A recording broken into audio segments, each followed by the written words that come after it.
If you're over 30 years of age, 2 meals a day, 2 good meals a day will suffice. Particularly women have to be careful on this because of the biological process. If you do this, largely your system will be healthy.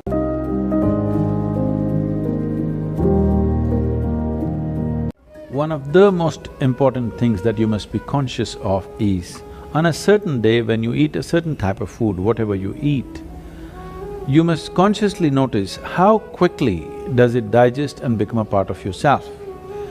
Any food that you eat, if it lasts over 3 hours, that means you've eaten bad food and that is something to be either avoided or reduced in quantity.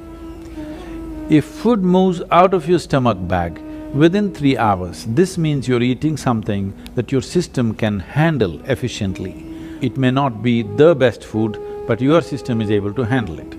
And between one meal and the next meal, if you create a clear gap of 5 to 6 hours, and in between if there is no other ingestion, you will see the cleansing process in the system on the cellular level, cleansing will happen. This cleansing on the cellular level is most important and significant for a healthful life.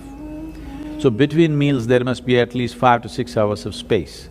If you're over 30 years of age, 2 meals a day, 2 good meals a day will suffice.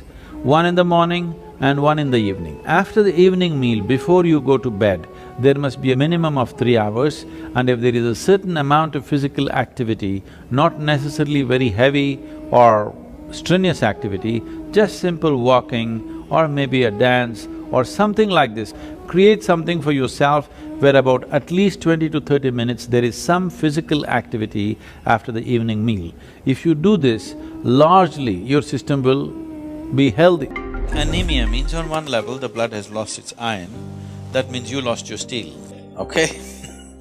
You lost the strength in the body, you'll feel exhausted, simply exhausted for nothing.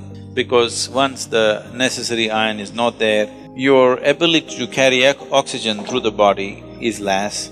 That means your body, your heart, your brain, everything will be on a lower level of function because you don't have enough oxygen.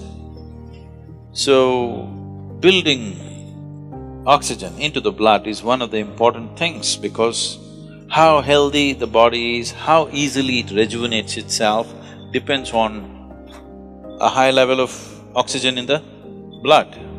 And that capability will go down. Particularly women have to be careful on this because of the biological process, that their hemoglobin content may go down and their ability to carry oxygen in the blood will come down, which will make them unnecessarily exhausted, will make them look unintelligent.